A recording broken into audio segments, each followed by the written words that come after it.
Olá, amigos, que bom estarmos juntos mais uma vez. Estamos aí no nosso 9º episódio. Que bom que você está aí no nosso Código-Chave Podcast. Que alegria poder receber você aí. Onde você estiver, você está nos assistindo, você está nos ouvindo. Amigos, que bom estarmos juntos mais uma vez. É isso aí, pastor. Estamos aí para aprender um pouco mais dessa lição aí. Você já parou para pensar? Vocês aí, 9º episódio. Parece que foi ontem que a gente começou. Passa né? rápido. Tá acabando. Que maravilha. Tá acabando a primeira temporada. Tá acabando a primeira. 9 de 13. Qual é a melhor coisa disso? Que a gente já vai poder esperar pela segunda temporada. Pela segunda né? temporada. É. E a gente tá aí avançando e a gente não pode deixar de agradecer os nossos amigos, né? Aliás, falar nisso, você deve estar aí no YouTube, né? Mas você vai lá no Instagram, você se inscreve, Código-Chave PDC. Não esquece disso aí, tá bom? Compartilha com seus amigos, nos ajude aí a divulgar para que a palavra de Deus possa avançar. Você também pode ir lá no link da nossa descrição e você participar da nossa comunidade. Nós gostaríamos de ver o seu comentário, sua sugestão, suas perguntas, suas dúvidas. É uma alegria poder compartilhar com você a palavra de Deus. E que realmente o nosso interesse, o nosso intuito é que você possa crescer, assim como nós, todas as vezes que nós participamos aqui, crescemos no conhecimento da palavra de Deus. Então seja bem-vindo a esse episódio que está fantástico, está muito especial. O Verbo vai marcar o nosso, não só por ser a nossa primeira temporada, mas que está sendo um assunto assim que está tocando e mexendo com as nossas vidas. Ok? Pastor, vamos mandar um abraço pro nosso amigo Bruno também, né? Exatamente. O Bruno não está conosco hoje. O Bruno não está aqui, né? Não tem uma careca brilhando, né? Brunão, você faz parte dessa equipe, mano. Então, se prepara aí que no próximo você tá aqui, É brother. isso daí. Só uma folga, só uma folga. É só calma. É por hoje, né? Mas aí no próximo ele estará aqui conosco também, né? Pra poder compartilhar suas opiniões. Mas vai aí. levar que ele não está aqui, mas é uma justa causa. O Bruno ele é envolvido no nosso Ministério de Desbravadores. Ele é um líder e ele está lá em treinamentos, preparando, se qualificando melhor para trabalhar com a nossa juventude, com a nossa criançada. Bruno, um beijo no seu coração aí, onde você estiver, né? Quando você nos assistir, sabe que você faz falta, muita falta para essa equipe aqui. Então vamos orar, né? E vamos começar. Cleidson, você faz essa oração para a gente? Vamos orar então, onde você estiver aí, feche seus olhos, se você puder, eleve seus pensamentos mais altos céus e vamos falar com o Pai Celeste. Querido Deus, muito obrigado, Senhor, pelo privilégio de estarmos mais uma vez, podendo, ó Pai, estudar esse assunto tão importante, ó Pai, assunto esse que faz parte da Tua palavra, a Bíblia Sagrada, Senhor. Queira nos capacitar, nos usar, Senhor, para que ao estudarmos a Tua palavra, ó Pai, a Tua palavra possa encontrar um local todo especial nos nossos corações e que nós possamos verdadeiramente, Senhor, sermos transformados pela Tua palavra, ó Pai, em Isso. nome de Jesus Cristo, Senhor. Amém. Amém. Amém. Pastor, nós vamos começar aqui com a nossa lição de número 9, né, nosso episódio 9 aqui, preparando os discípulos, e o texto dessa semana, ele está focando aqui em João no capítulo 13, mas eu queria destacar só o primeiro versículo, que me chamou muito a atenção, e eu vou ler primeiro, e depois eu falo para vocês por que me chamou a atenção. Não sei se vocês vão concordar comigo, mas diz assim o primeiro versículo do capítulo 13. Ora, antes da festa da Páscoa, sabendo Jesus que era chegada a sua hora de passar para esse mundo, deste mundo para o Pai, tendo amado os seus discípulos que estavam no mundo, amou-os até o fim. Então essa última frase aqui, amou-os até o fim, tocou profundamente meu coração, sabe? E assim, o que me deixa muito feliz e muito animado é essa questão de Jesus nos amar. Ele não só amou os seus discípulos, aqueles que estavam com ele ali, mas os amou até o fim e nos ama ainda hoje até o fim, e eu acredito que ele nos ama até a eternidade. Eu acredito que até seja uma assim, acho que João em si, o apóstolo, acho que ele é um cara assim massa de estar próximo, e é por isso que ele era o discípulo amado. E aí a gente vê aqui de amor até o fim, e aí a gente também tem o que a gente coloca como verso áureo, e está aqui também, né, nesse livro de João, né, porque Deus amou o mundo de tal maneira que deu seu filho. Então assim, a gente percebe uma perspectiva de Jesus que é realmente, claramente, a salvação pelo amor, e João, ele especifica muito bem isso. A impressão que a gente tem com esse amor até o fim é aquela impressão assim que ele não desiste da gente, né? Ele vai até as últimas consequências. Então, assim, a gente vê que Jesus, como nós vamos ver aqui na lição, como que ele, movido pelo amor, ele fez de tudo para alcançar aqueles homens. Nesse episódio do capítulo 13, a gente vai perceber uma coisa aí. Parece que faltava alguma coisa, não por parte de Jesus, mas para aqueles discípulos que eles pudessem estar preparados para continuar a missão. E só o amor de Cristo é que poderia realmente mudar aqueles homens. E a Bíblia, e João faz essa menção, né? E Jesus amou até o fim, como assim, como último ato de insistência para poder alcançar aqueles homens ali. Então, assim, é fantástico quando a gente vê esse desprendimento de Cristo em prol da salvação humana, né? E nós temos a nossa tirinha aí, né? Quais são as suas primeiras impressões aí, Joe? O que vem à tua mente? O que você pensa?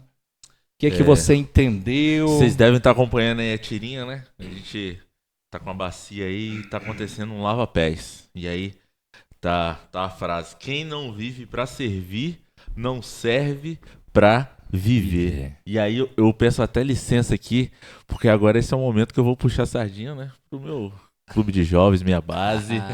E é engraçado. Olha as palavras aqui, né? Quem não vive para servir, não serve para viver. E aí, qual as palavras-chave dessa frase? Viver e servir. E é o que tá aqui, ó, escrito aqui na nossa camisa. Para quem não sabe... Olha aqui, ó, vou até abaixar aqui o microfone, ó.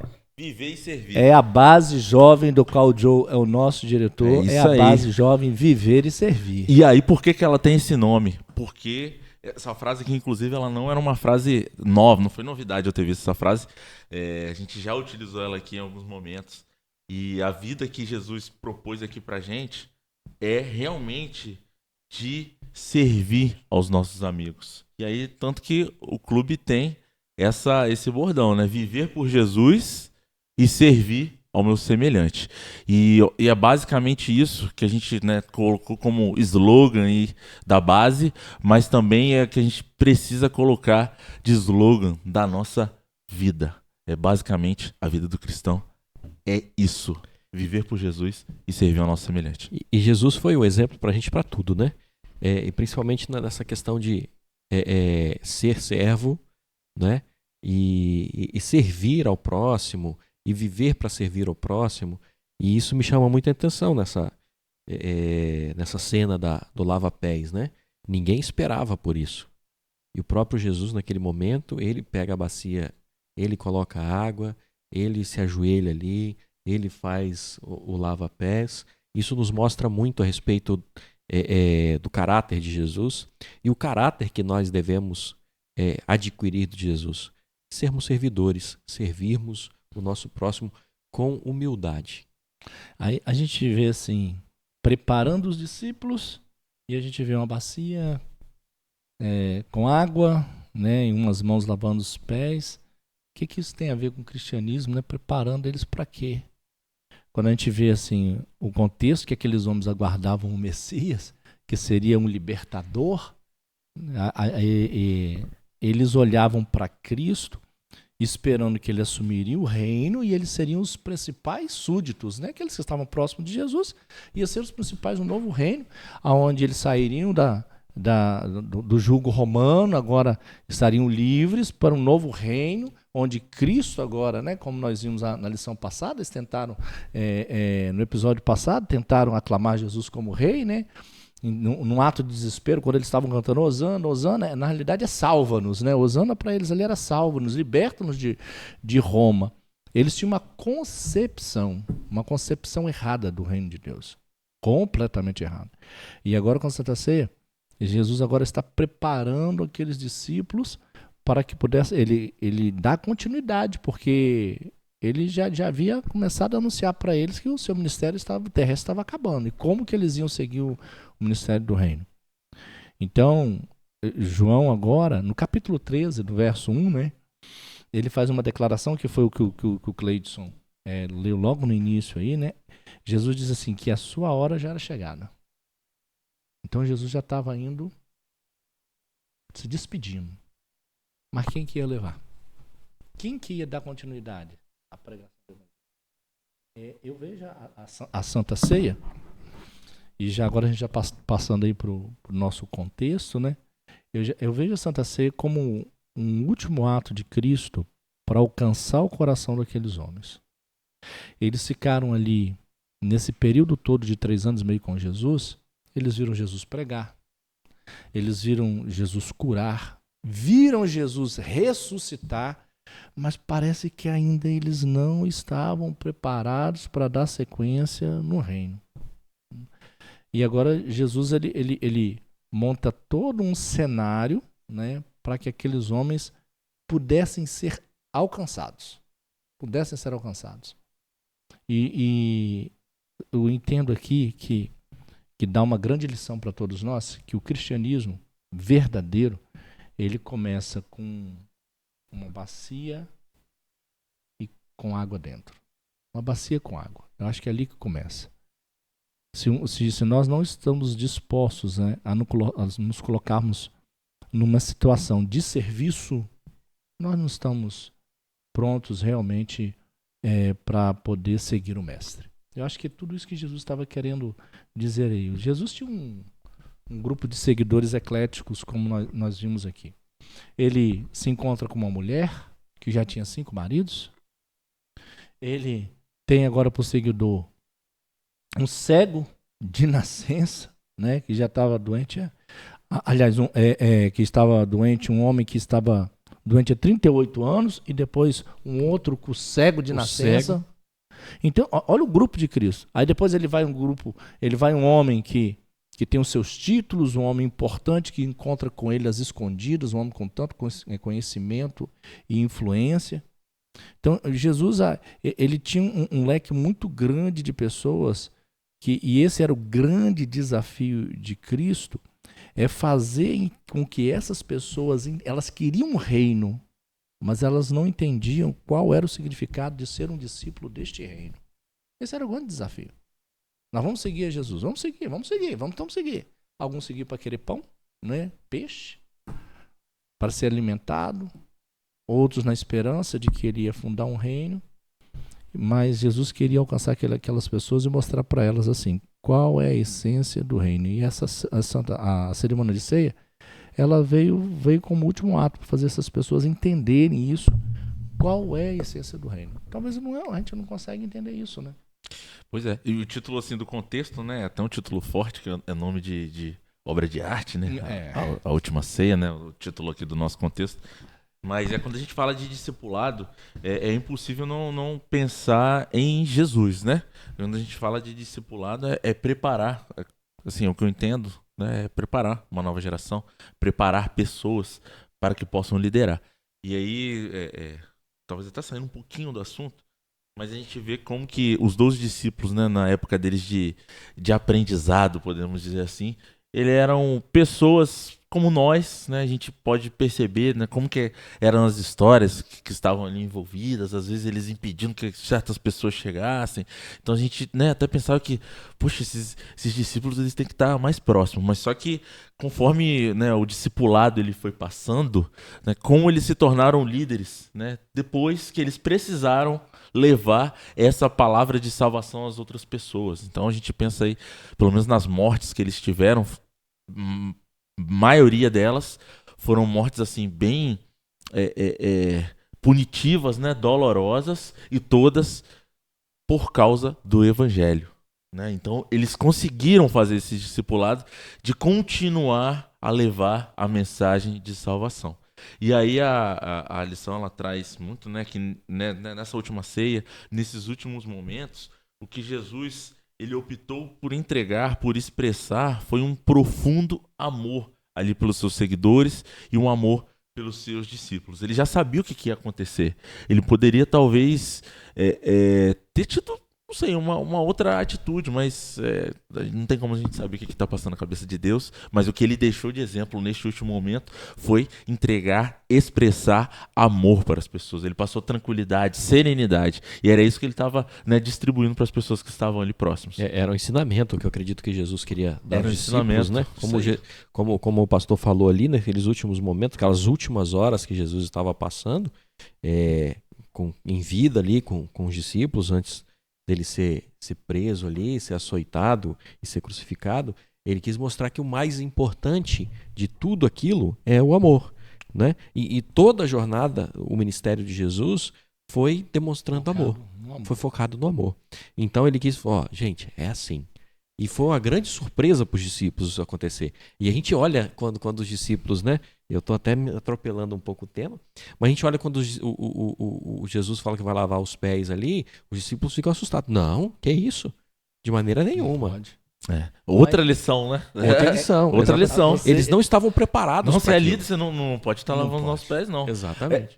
A gente vai entrar, né, ainda na questão até cultural, o que representa realmente o lava-pés, né, ali para os judeus, qual era o contexto que estava ali? Então, Jesus, quando ele estava junto com os discípulos e ele teve essa ideia de celebrar com eles essa última ceia, quando fala assim que é a última ceia, é porque ele já havia celebrado outras antes, né? Agora eu tenho que celebrar com vocês a última ceia. Ele estava descendo do Monte das Oliveiras, e quando eles descem do Monte das Oliveiras, eles têm uma visão fantástica do templo, que era o orgulho dos judeus. A gente já, em episódios anteriores, nós comentamos sobre isso, né? E agora eles conversando e falando, né? Aquele templo bonito, de mármore branco, no sol batia, reluzia, era o orgulho do judeu, né? E Jesus fala para eles que pedra sobre pedra, né? Não vai ficar, né? Vai ser tudo derrubado. Aqueles homens, eles não entendiam o que Jesus estava falando. E agora, quando Jesus desce o Monte das Oliveiras, mais uma vez com eles, Jesus fala assim: prepara o local para a ceia. E agora desce 2 discípulos à frente para preparar o local, os outros discípulos ficam. Se você vê o contexto, no caminho, 2 dos discípulos ficam para trás e Jesus vai caminhando com os demais, a entender que Jesus caminha com os demais pela frente. E qual era a discussão deles? Quem vai sentar à direita? Quem vai ficar à esquerda? Qual é o importante? A mãe de 2 dos discípulos foram lá solicitar para que os discípulos se tornassem súditos importantes no reino. Então, assim, você imagina o coração de Cristo, né? Todo mundo preparando o pezinho de meia, né? Exato. Era isso que o pessoal estava preocupado. Lá na frente com a sua morte, para alcançar as pessoas, e primeiro, aqueles que deveriam levar a missão, né? Aqueles que deveriam dar continuidade à expansão do reino, eles estavam preocupados no significado de serem os maiorais, né? Os mais importantes. Então, parece, assim, aos olhos humanos, parece que naquele momento, antes da ceia, aqueles homens não estavam preparados. Não estavam preparados. Eles estavam preparados em ser pessoas importantes, de destaque, que o reino de Cristo ia, né? Ia ser o reino superior de Roma, e eles seriam os principais. Essa era a preocupação deles. A gente vê isso. E agora Jesus, ele, mais uma vez, com paciência e amor, ele tenta alcançar o coração daqueles homens como último ato, para que possa deixá-los preparados para dar sequência, né, para que o reino pudesse ser expandido, dar sequência na pregação do evangelho. É onde a gente entra na parte de segunda-feira de compreenda, né, Cleides? O que acontece naquele cenáculo? O que Jesus fez lá? Que ceia é essa? Eles chegaram lá para comer, né? Não, a última ceia, é a festa, né? Fizeram uma festa de despedida de Jesus. Será que foi isso? Não foi isso, não. Quando João apresenta o relato aqui do lava-pés, né? Ele demonstra aqui o amor de Jesus pelos seus discípulos, né? Esse amor que a gente já falou, já começou a falar aqui, o amor até o fim, ou seja, até a morte de Jesus ali, né? Então, esse amor, ele é completo e pleno. Está bem destacado aqui no nosso guia, né?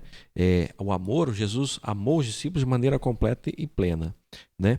E quando Jesus, ele revela ali, ele ama os discípulos, ele está revelando, na verdade, também o amor de Deus pelos discípulos e por nós também, né? E essa ceia foi exatamente para isso, né? O lavando os pés ali dos discípulos foi para isso, mostrar o amor de Deus por nós, pela humanidade, pelo ser humano. E interessante, né, pastor, que começa ali esse diálogo, essa conversa a respeito do traidor. Sim. De Jesus. É nesse momento que começa, é revelado, né? Começa essa conversa. E quando Jesus revela o amor dele, é quando Judas ele manifesta a natureza de Satanás. Ali está claro para mim, e a Bíblia deixa claro, eu acredito nisso, o grande conflito entre o bem e o mal. Né? Entre Jesus querendo fazer o que era o certo, aquilo que era estava já marcado na história ali, a salvação da humanidade, e Satanás ali usando Judas para que não acontecesse.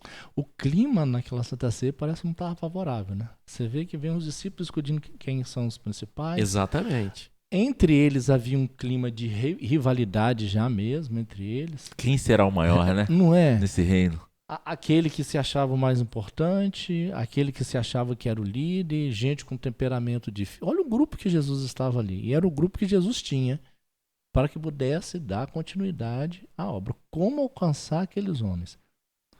Se a pregação de Jesus durante todo esse tempo do ministério terrestre não alcançou, se as curas e milagres, expulsando demônios, ressuscitando mortos, não alcançou aqueles homens, então o clima ali não foi dos melhores. Sabe o que eu acho interessante?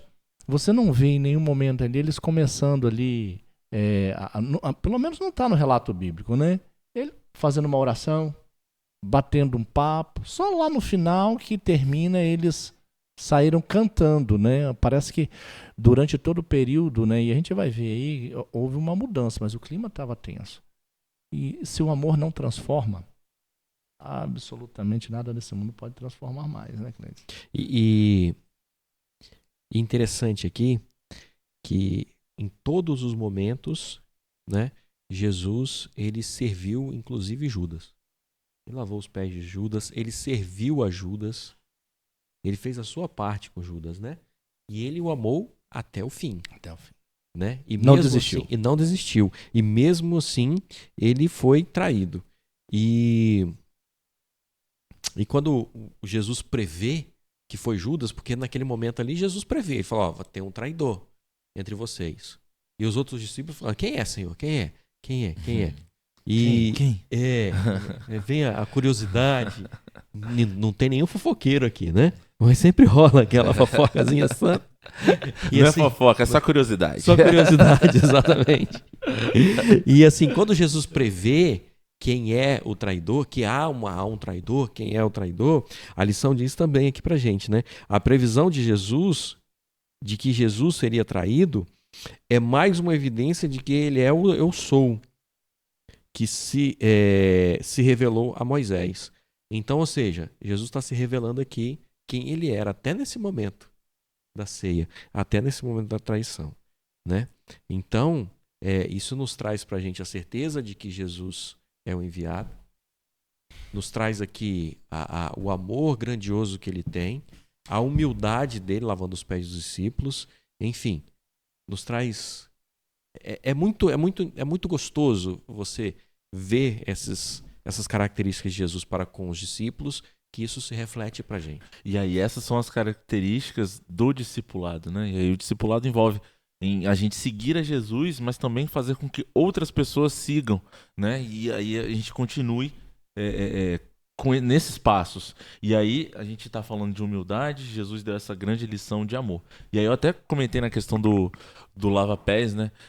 Hoje o lava-pés aqui nosso na igreja é muito mais fácil, todo mundo calçado. A gente, né, tá falando aí da maioria das cidades aí asfaltadas, com pedra, tudo bonitinho. Bem pavimentado. Pavimentado, né? Tudo show de bola, uma boa estrutura.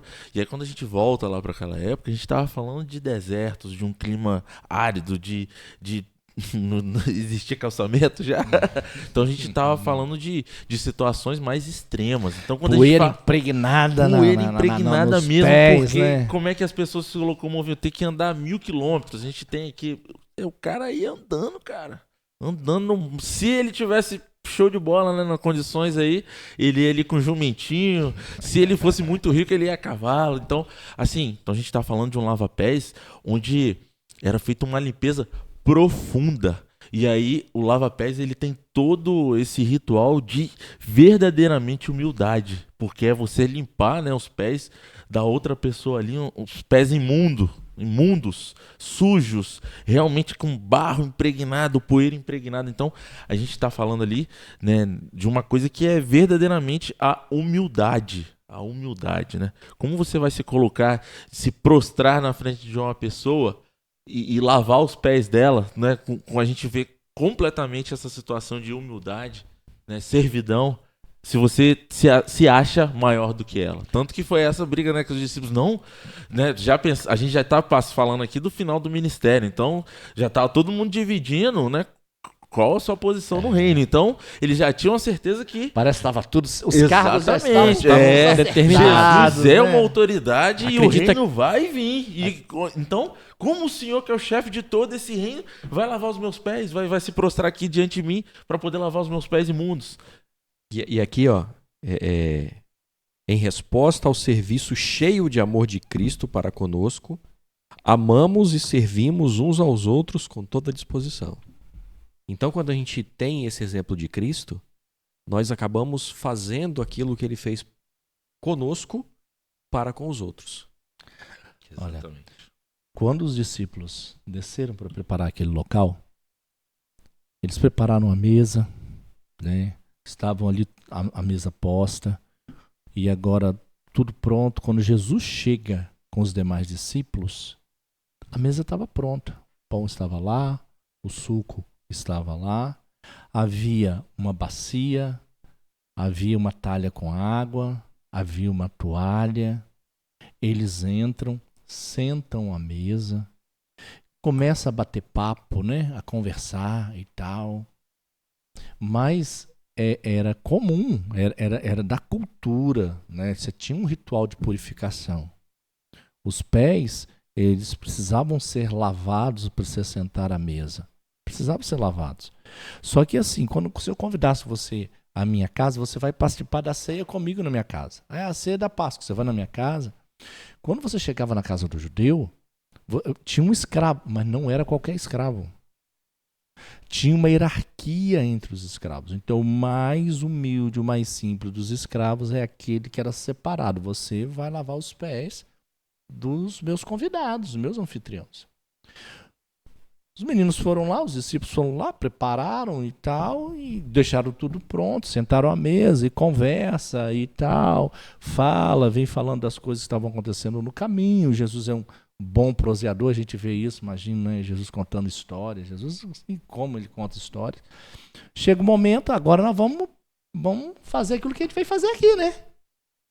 Vamos nos alimentar, vamos participar da ceia. Era Páscoa, já tinham participado de outras.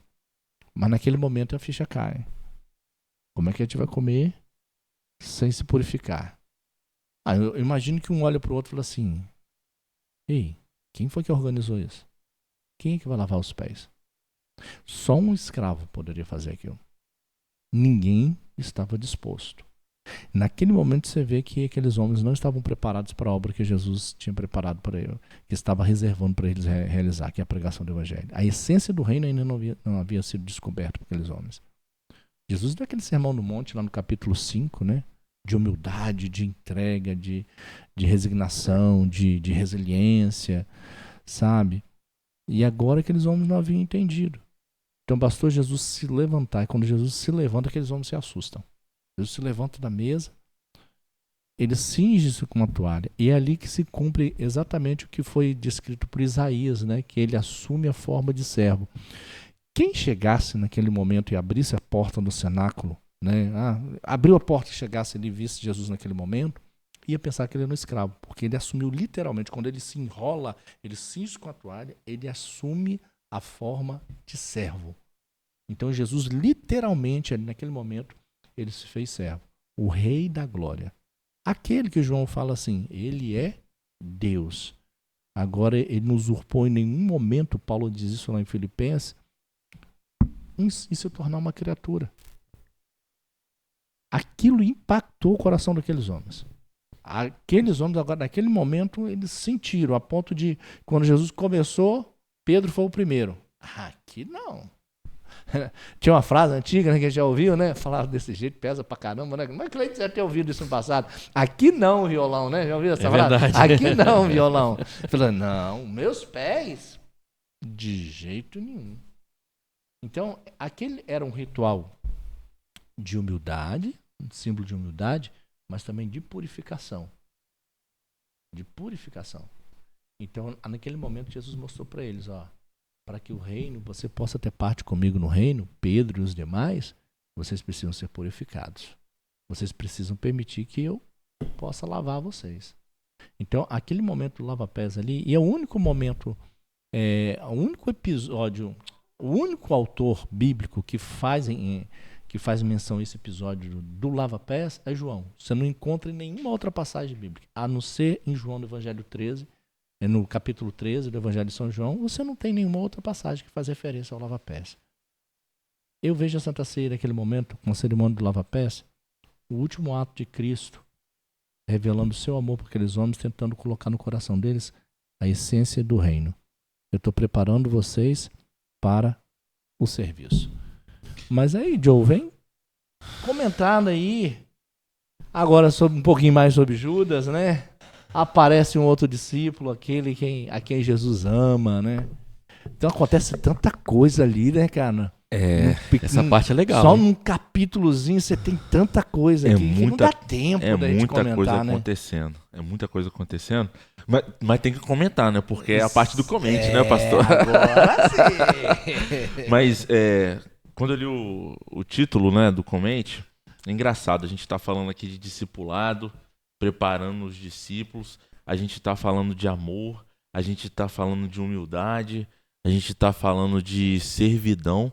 E aí, magicamente, tem um dia separado para poder falar do traidor de Jesus.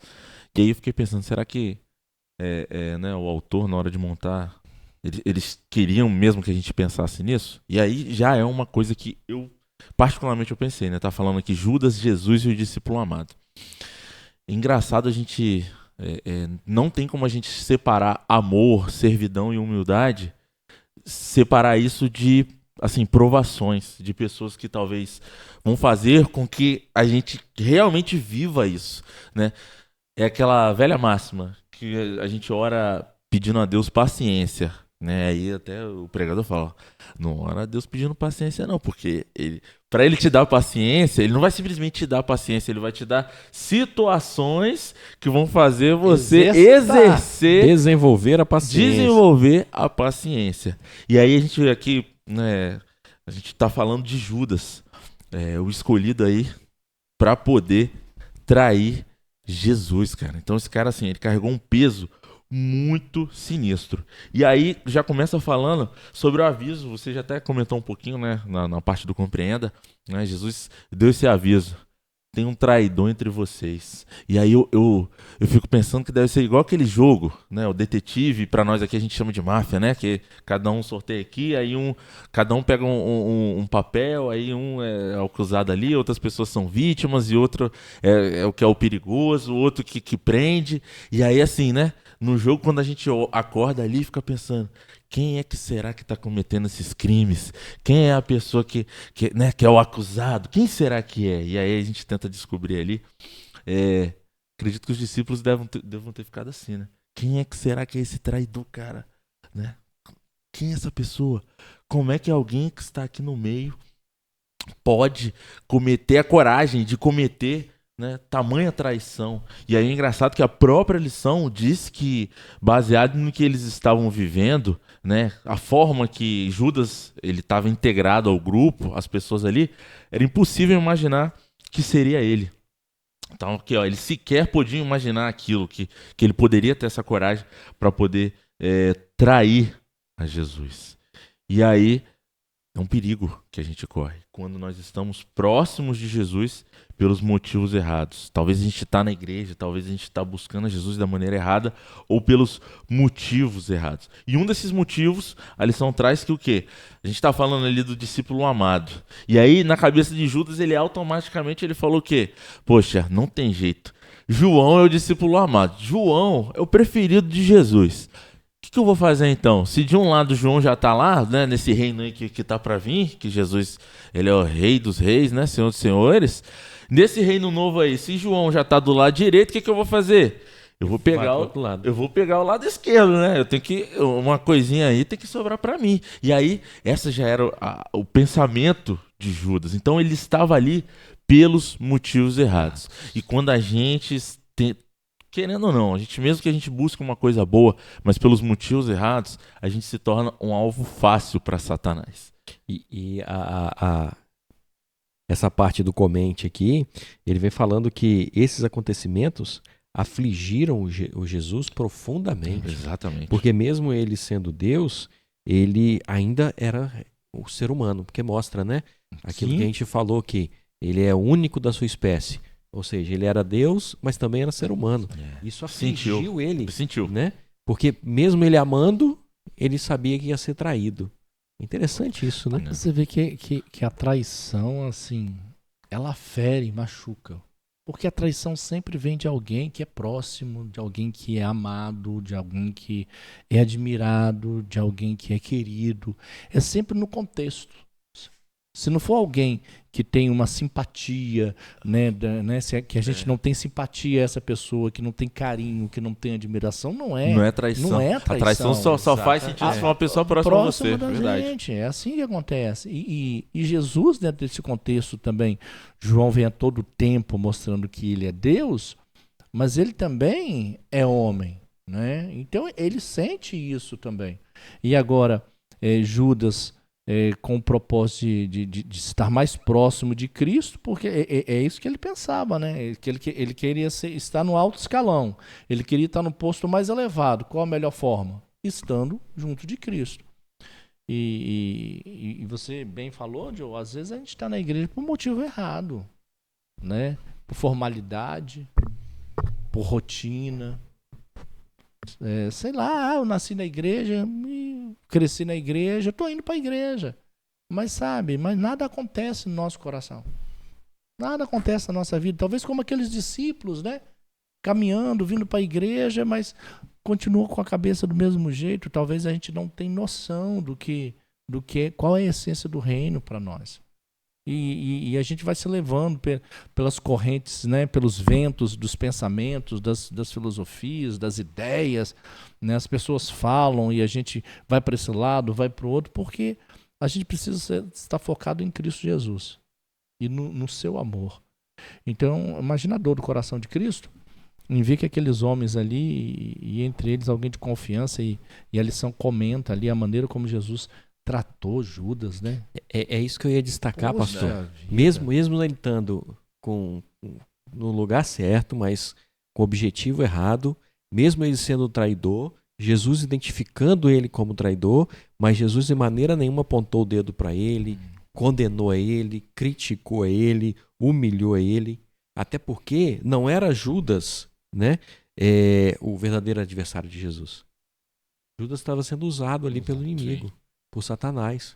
E você vê, Cleiton, que Jesus foi lá e lavou os pés de Judas.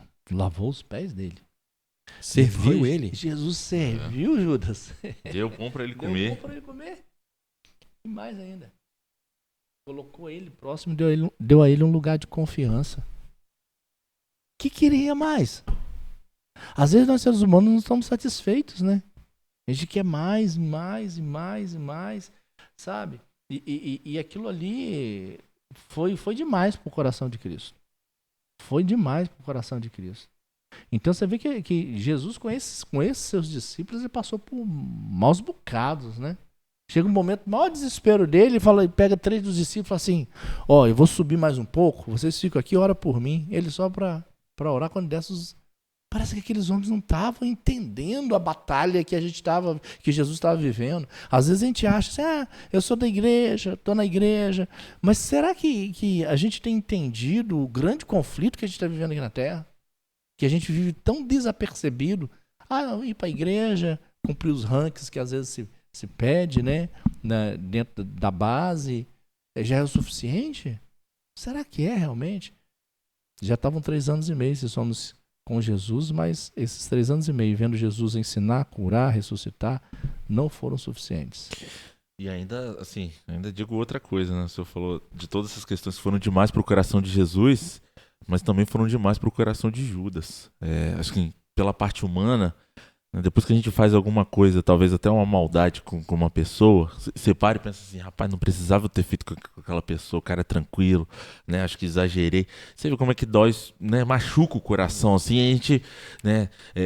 A gente tem que buscar o arrependimento, né? No caso do Judas foi outro sentimento que ele teve, né? O sentimento de remorso. Mas como o amor de Jesus, ele tem esse poder transformador. E aí outra coisa que eu queria destacar também, que aí entra também a parte espiritual, né? Dessa batalha cósmica. Existe uma batalha que acontece e qual é o alvo, né, final dessa batalha? É a nossa mente, o nosso coração. E é incrível como o Satanás muitas vezes ele tem aquela capacidade de Judas ali estava com aquele coração de eu preciso de mais, eu preciso ganhar mais, eu preciso da minha posição, eu faço qualquer coisa para poder alcançar esse objetivo. E aí depois que ele alcançou, né, ele fez outro movimento ali tentando se dar bem, né? A saída que ele teve ali foi para, vou receber um dinheiro, vou me dar bem. E aí como ele percebeu que aquilo que ele estava buscando era vazio, né? E aí Satanás parece que dá pilha pra gente em alguns momentos pra gente buscar uma coisa que ele sabe que no final não vai dar em nada ou que não vai valer a pena. E aí a junção dessas várias coisas, né, tem esse resultado que a gente já sabe dentro da Bíblia. E aqui eu gostei muito que o que o guia traz pra gente aqui, né? Porque ao receber ali o pão, Judas saiu noite adentro. Já era noite, né? Uhum. Então Judas saiu. E mais uma vez, vemos um conceito do duplo significado. Era noite. E não se refere apenas ao momento que aconteceu.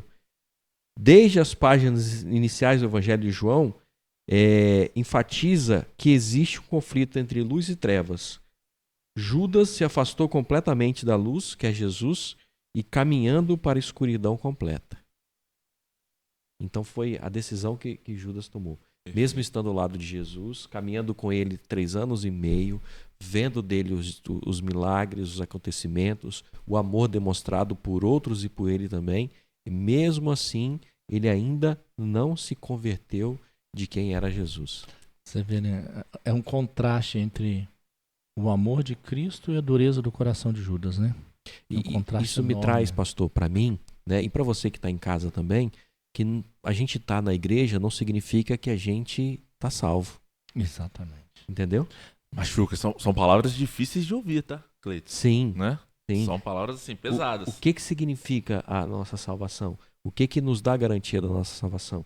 Lógico, o sacrifício de Jesus na cruz, isso nos dá a garantia de salvação. E a nossa parte?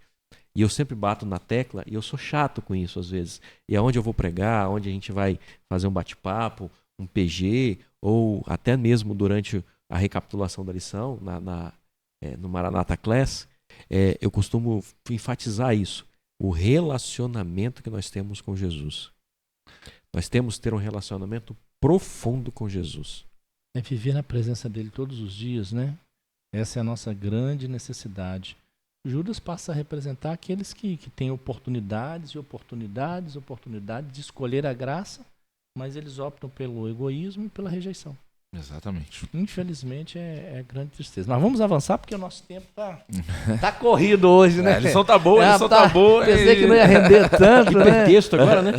Agora vamos lá para esse momento hipertexto, diante de tudo que a gente tem estudou até aqui, recapitulou, diante de tudo que a gente conversou aqui, né? A palavra aí que aparece pra gente aí, com base em tudo aquilo que você viu aí, que nós ouvimos aqui, humildade, né? Essa é a palavra, a nossa rede semântica. Aí falar nisso, você vai lá nas redes sociais, participa com a gente, você também pode comentar, você pode somar com a gente, pode escrever. Humildade. O que vocês destacaram aí? Qual a palavra que vocês agregam a essa palavra humildade aí? O que faz sentido pra você? Quem é que vai copiar hoje? Você copiou do João? Eu já escondeu dele lá. Você deu uma olhadinha no João, assim, Eu tô escondendo. Ele botou o braço em cima, gente. Da última eu fui copiar, tô esperto aqui agora, tô esperto. Poderia ter pego isso. Ó. Ele olhou assim, o João já fez assim, ó. Não, eu quero ver a sua. Pastor, destaquei muitas coisas aqui. Humildade, o que significa humildade para mim? Jesus, né? O amor. A gente falou muito do amor de Jesus aqui para com os discípulos e para conosco, né? Então, humildade é amor, é compaixão, é o exemplo, né? Uma humildade, para mim, engloba várias coisas, mas principalmente no que nós estudamos foi isso. A gente fala, né? O que lembra da humildade? Para mim, a humildade é o combustível do cristão, né? Porque um cristão sem humildade, dificilmente ele vai conseguir continuar a caminhada dele. E ao mesmo tempo, né, a igreja é um hospital. Talvez a gente não tenha essa característica, mas a gente precisa buscar. Porque muitas vezes é difícil ser humilde. Talvez no momento ali de você querer falar e o ideal, o melhor ali para tudo que está acontecendo é você se calar. No momento talvez de você se exaltar, é você se acalmar. No momento talvez de você ser servido, você servir. Então a humildade ela traz vários panoramas que muitas vezes para o cristão é difícil. E a gente precisa buscar isso, porque são muitas coisas que o cristão, eu acho que ele precisa ter para ser salvo. Mas eu acredito que a gente não consiga ser salvo se a gente não tiver humildade. Posso estar sendo polêmico aqui neste momento, o pastor pode me corrigir, mas acho que a gente não consegue ir para o céu, né, se a gente não tiver humildade. Essa foi uma das principais lições que Jesus deixou para a gente. Se você levar em consideração que a entrada do pecado veio com algo que é contrário à humildade, né, que é o orgulho, realmente ser humildade, ele é um caminho para a salvação. Já começa aí com eu reconhecer quem eu sou. Porque a humildade vai me levar à submissão, a humildade vai me levar a uma vida de serviço e, naturalmente, a uma vida de compromisso, né? Então, Jesus, ele estava completamente comprometido ou compromissado com a missão. Ele veio aqui para salvar. E ele não deixou que nada roubasse o seu foco. É isso mesmo. Acho que é importantíssimo a gente ter passado nisso daí, porque realmente a humildade... E eu até ia falar, não posso nem ficar feliz de talvez eu estar certo, assim, né? Orgulhoso de estar certo. Porque a humildade é o contrário do orgulho. E aí tudo começou, né? Esse caminho pecaminoso começou com o orgulho. Você vai fazer igual um colega meu que diz assim, eu me orgulho da minha humildade. Aliás, o meu apelido é humildão, né?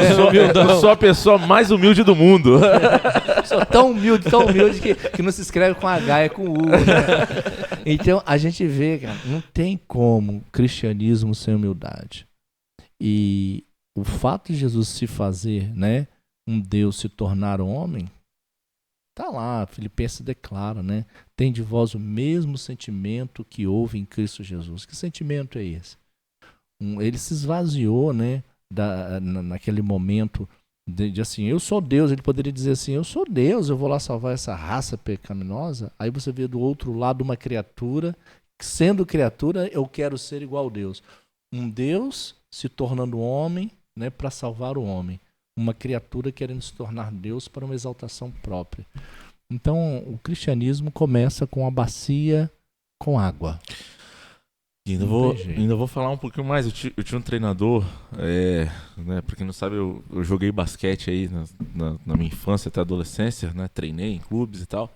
E aí um desses treinadores, ele veio com uma ideia, né? Sempre tem muitos discursos, né? Assim, palestras. E ele falava assim, poxa, vocês têm que ter mais humildade. Eu lembro, era uma sova que a gente estava tomando nesse dia. Vocês têm que ter mais humildade. Humildade não é o cara que é rico e anda de chinelo havaianas, não.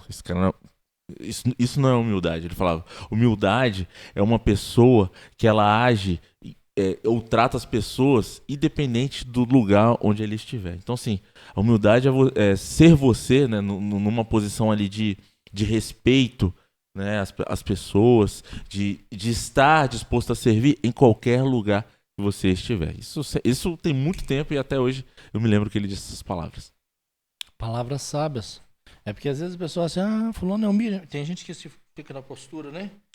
Ele é rico, anda de havaiana. Ele é humilde, como ele é humilde. É o aqui dentro que é o problema. A grande batalha, a grande tormenta acontece aqui. Nosso coração. A Bíblia fala coração, mas é a nossa mente, né? Que é a sede dos pensamentos. E é aqui que é a batalha do grande conflito. Se a gente não submeter, né, a nossa vida à vontade de Deus, nós não vamos conseguir aquilo que tanto almejamos, é ser transformados e um caráter moldado. Então a gente precisa ser humilde para ouvir, é ser humilde para reconhecer que às vezes eu estou errado. Isso em todos os aspectos da nossa vida. Às vezes dentro de um casamento, às vezes vai, né, chega um conflito sério entre marido e mulher porque falta realmente humildade, falta reconhecimento, né? De chegar assim. É difícil, né? Alguns anos atrás, a revista Veja, que era bem lida na época, ela lançou assim, entre as palavras mais difíceis de ser ouvidas: me perdoe. Pensa, me perdoe. E como muda, né? O me perdoe. Você pensa, às vezes alguém. Eu lembro uma vez que eu estava assim, no trânsito, e eu acabei não percebi realmente. Entrei, acabei começando a dar uma fechada no cara. O cara buzinou e bravo. Aí eu parei, baixei o vidro, né? Falei, cara, me perdoe. Desmontou o cara. Desarma a pessoa na hora. Desarmou ele. Na hora. Porque a pessoa não está preparada para ouvir isso. Ele achou que eu ia xingar ele e tal. Não. Então que eu baixei o vidro, cara, botei a mão na minha cabeça e falei assim, cara, eu não vi, me perdoa. Aí ele ficou simplesmente sem ação. Aí ele falou, não, amigo. Aí ele parou, ele que estava com pressa, né, buzinando e tal, parou o carro, não, pode ir. Falei, como é que pode, né? As coisas, às vezes, são palavrinhas mágicas, mas assim, Muda completamente. é difícil, irmão. Difícil. A gente está falando assim o que deve ser feito, né? Mas é difícil você chegar em casa, né, com a sua esposa, né, com o seu esposo, né, com um amigo, você dizer assim que você errou, que você reconheceu, que você falhou. É difícil, mas a gente precisa sim, como nós precisamos. E o engraçado é que a gente fala os exemplos que o senhor citou, né? Agora, a não ser esse do trânsito, mas o senhor falou esposa, filho, né? Filha, amigo. São as pessoas próximas, né? E essa até é a situação da lição que a gente está falando aqui. Porque às vezes também no trânsito não conta. O trânsito é uma situação à parte. Mas quando alguém de fora faz alguma coisa, você consegue ser tranquilo. Não, que isso? Já pensou? Alguém de fora vai e quebra um prato. Tá aquele prato caro lá. A mulher não fala nada. Tá tudo bem. Não, tá tudo bem. Isso é visita. Pode ficar tranquilo. Agora o maridão, né? Desajeitado, vai e deixa o prato cair. O barraco cai. Sabe quem me deu esse prato? Rapaz do céu. E aí a dificuldade até de demonstrar humildade para as pessoas que estão próximas, né, pastor? Mas esse é um até grande mais desafio. difícil. É um grande desafio. Agora, o Judas saiu, ficou só Jesus e os seus discípulos. E agora, quais foram as instruções de Jesus, Cleides, para os seus discípulos? Pastor, chegava ali então os últimos momentos de Jesus com os discípulos ali. Então, percebe-se que sim, ficaram só quem estava interessado mesmo no ministério ali, né? Parece que foi feita uma peneira agora, né? Exatamente. Então, Jesus sabia que esses próximos acontecimentos seriam o ápice ali, né? E estavam muito perto de chegar e seriam muito rápido. Então, ele queria que os discípulos, aqueles que ali estavam, eles percebessem qual era esse novo mandamento. E o guia, ele diz aqui, a ordem de amar não era novidade. E realmente, né? O amor de Jesus que ele demonstrava para com os outros, ali nos milagres, de como ele conversava, como ele expunha as escrituras, ele demonstrava amor, né?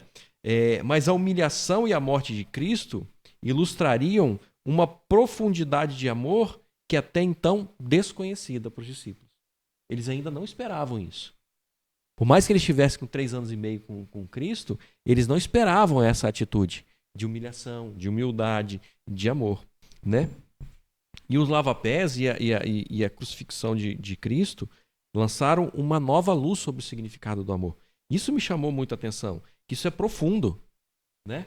E hoje ainda nós precisamos demonstrar esse amor que Cristo demonstrou. Os discípulos replicaram isso, né? Porque eles receberam essa instrução. Foi uma aula que Cristo deu para os discípulos, que a gente vai ver na próxima, no próximo episódio. Então a gente já fica aí com Stand-by já? de stand-by e já deixa aí para você ficar curioso qual é o nosso próximo episódio, tá? Então, nos capítulos seguintes, no capítulo 14 ao capítulo 17, a gente pode ver ali todos esses ensinamentos de Jesus para os discípulos.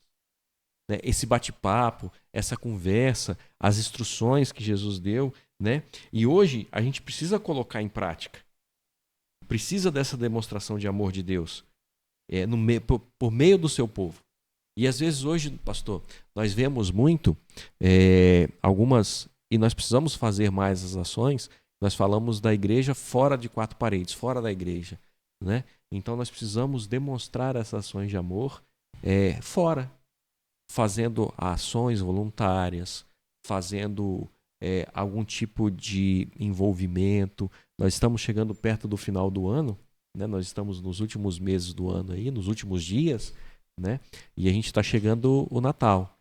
E o Natal a gente comove, as pessoas se comovem pelo Natal, estão sempre dispostas a ajudar mais. E a gente tem nas nossas igrejas, na igreja adventista, o mutirão de Natal. Então você que não é adventista, que está nos ouvindo, nos acompanhando aí, se alguém bater na sua porta, se alguém estiver no supermercado pedindo alguma coisa para ajudar para o mutirão de Natal, faça. Isso é a demonstração, uma instrução de Jesus. Jesus instruiu os discípulos a esse amor. E esse amor é mostrado na cruz. Então a gente precisa mostrar para eles esse amor também, fora da igreja. Jesus fala assim: vocês amem uns aos outros assim como eu vos amei. O amor de Cristo foi um amor sacrificial, né? Um amor sacrificial, um amor constante e cheio de perdão. Não é que agora eu amo, você fez alguma coisa que me magoou, que me machucou, agora já não te amo mais. Não é, o amor que Cristo nos convida a ter um pelos outros é um amor constante. Pensa se Jesus agisse dessa forma. Eu vim aqui para morrer por vocês. Vocês não querem? Não, vou embora. Então, não foi isso que aconteceu. Então, esse mandamento que Jesus dá agora, como foi um novo mandamento nessa instrução que Jesus dá, ele é fundamental para a missão que Jesus estava confiando àqueles homens. A igreja ia se tornar conhecida através do amor, e que foi assim que aconteceu, que contagiou o mundo. E talvez seja essa a nossa maior necessidade hoje. É amar uns aos outros assim como Cristo nos amou. Está disposto a perdoar, está disposto a recomeçar, a se sacrificar pelo próximo. Se você olhar depois o que acontece lá em Atos no capítulo 3, né, como que a igreja conseguiu avançar, né? Ali, Atos capítulo 3, no Atos capítulo 2, a partir do verso 44, eles tinham tudo em comum, eles sacrificavam um pelo outro, era um amor constante. É isso que Deus espera da sua igreja hoje. A gente só vai estar pronto para cumprir o propósito para que Deus nos chamou, se nós formos movidos pelo amor de Cristo Jesus. Não tem jeito. E aí, sim, eu adoro essa questão realmente da palavra discipulado, porque ela dá essa ideia de continuidade. Né? Aqui do Compartilha, o tema é instruções aos discípulos. Mas essas instruções, elas continuam e valem para você que está assistindo, e para mim e para nós que estamos aqui. Então ele deixou lá algumas instruções lá para os discípulos há muito tempo atrás, e essas instruções elas valem até hoje, estão valendo para a gente. Então a gente precisa dar continuidade a esse trabalho e a essas instruções que foram passadas. O poder do ministério de Cristo não estava nas curas e milagres que ele fazia, mas no amor que ele tinha pelas pessoas. Porque as pessoas viam aquilo ali. Não era pela questão dos milagres, mas ele se aproxima da mulher que era rejeitada, ele se aproxima de um homem enfermo, ele se aproxima de um homem enfermo, já há 38 anos, que era rejeitado, se aproxima de um cego. Você vê, é um gesto de amor. A consequência foi um milagre, mas foi o amor que induziu Jesus ali. A igreja de Cristo, né, ela tem que demonstrar esse amor. E os verdadeiros seguidores de Cristo, eles só serão reconhecidos quando eles manifestarem um amor para com o seu próximo. Mas estamos chegando aí para o final, né? Está avançando aí. Vamos para as questões do coração, no consenso aí, né, Joe? Vamos entrar em consenso então, né? Vamos chegar lá, né? Bora lá. Pastor, eu acho incrível, né? Tudo que envolve o que a gente conversa, o que a gente crê. A gente fala aqui de discipulado, então nós estamos falando de uma vida baseada em Jesus. Nós, como os cristãos, né? O que você é? Eu sou cristão. O que significa ser cristão? A gente é um seguidor de Jesus. A gente é um seguidor de Jesus Cristo. Sendo assim, nós seguimos os passos, né, que ele teve. Nós seguimos as instruções que ele deixou. E aí, a lição dessa semana, a instrução principal é sobre o amor. E o mais incrível, que eu né, complementando o meu próprio comentário, é que a gente só vai conseguir buscar amor nele, através dele. E aí, a parte mais bonita é que ele foi um mestre que não falou da boca para fora. Quando a gente fala de amor, tudo bem, é legal pensar talvez na mãe, no amor que a mãe tem pelo seu filho, né? No que uma mãe é capaz de fazer. Mas muito maior do que esse amor é o amor que Jesus teve por toda a humanidade, né? De aceitar se entregar para que todos nós tivéssemos a possibilidade da salvação. Então, quando a gente fala de discipulado, né, de dar continuidade a todas essas instruções que foram passadas, a gente está falando de sacrifícios, a gente está falando de dificuldades, quando a gente está falando de humildade, a gente está falando talvez de ir contra a nossa natureza, né? Então, é difícil, é muitas vezes sacrificante. Só que a gente tem uma resposta muito positiva. A gente pode buscar a Jesus. Dele vem toda a sabedoria, dele vem toda a humildade, dele vem todo o amor que nós precisamos para conseguir continuar aqui nessa saga, aqui na Terra. Haverão provações, haverão lutas, haverão batalhas. Mas é só com Jesus, com a transformação verdadeira dele, é que nós vamos alcançar a vitória. E a vitória é buscar cada vez mais pessoas para esse reino. E aí a gente não se preocupa com a autoridade, como Judas e até os outros discípulos se preocuparam. A gente se preocupa em salvar essas pessoas para o novo reino. E esse reino está se aproximando, que né, a gente possa verdadeiramente ter energia, ânimo, para que a gente possa seguir a nossa jornada aqui. Amém. Cleidson? Pastor, eu vi aqui... Eu destaquei só 2 trechozinhos aqui. Jesus amava a salvação de Judas. Que é a maior demonstração que é essa? Jesus sabia dos planos de Judas. Ele sabia que o Judas ia traí-lo. Mas ele amava a Judas. Ele almejava a salvação de Judas. E mais um trechozinho aqui, só para encerrar a minha parte, diz assim: quando Jesus havia posto sobre si a toalha para lavar-lhe os pés, desejava por aquele mesmo ato lavar-lhes do coração a discórdia, o ciúme e o orgulho. Então, jovem amigo que está nos vendo, Jesus está disposto a lavar do nosso coração tudo que é de ruim, tudo que é de mal, tudo que nos afasta dele, tudo que nos atrapalha de termos um relacionamento com ele. A gente precisa estar disposto a ter esse relacionamento com ele, entregar o nosso coração, abrir o nosso coração e permitir que ele lave o nosso coração e tire toda essa imundícia e toda essa impureza. Amém. Deus seja louvado, que essa possa ser uma realidade na nossa vida, né? A versão de Phillips, ela faz assim, tem aquele texto de Paulo: o amor de Cristo nos constrange. Na versão de Phillips diz assim: o amor de Cristo não me deixa outra alternativa. Vamos ser refleti-lo também. Joe, faz a oração pra gente. Vamos orar? Encerrar. Vamos orar. Ainda vou complementar ainda mais. A gente pode ver que Jesus, ele tentou até o último minuto salvar a Judas. Ele está tentando salvar até o último minuto talvez aquela pessoa que você acha que não tem salvação. Mas ela tem salvação e Jesus também morreu por ela. né? E até você mesmo, que acha que você não tem mais salvação. Meu amigo, Jesus te ama até o último momento. ele morreu por você, acredite nisso. Ele pode transformar a sua vida. Vamos orar. Amém. Senhor Deus Pai, mais uma vez estamos aqui para estudar a Tua Palavra e nós podemos ver tamanho o amor que o Senhor tem por nós, Senhor. O Senhor nos deu a salvação, o Senhor nos deu uma chance de vida nova. E eu peço que nós possamos aproveitar essa chance e que nós possamos fazer da nossa vida uma vida diferente, uma vida de escolhas baseadas no que o Senhor quer pra gente.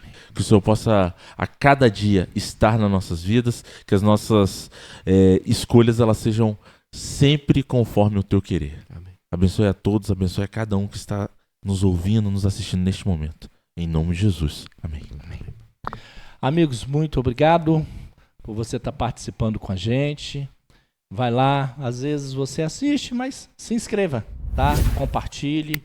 Obrigado por estar apoiando esse projeto. Vamos compartilhar o máximo possível para que a palavra de Deus possa alcançar a todos. Obrigado, Joe. Obrigado, Lembrando, né, Cleidson. pastor? A gente tem a meta lá de inscritos lá no precisamos YouTube, né? avançar. Vamos bater essa meta A aí, gente está bora. assim, com boa visibilidade. Tem muita gente que está assistindo, visualizando, né?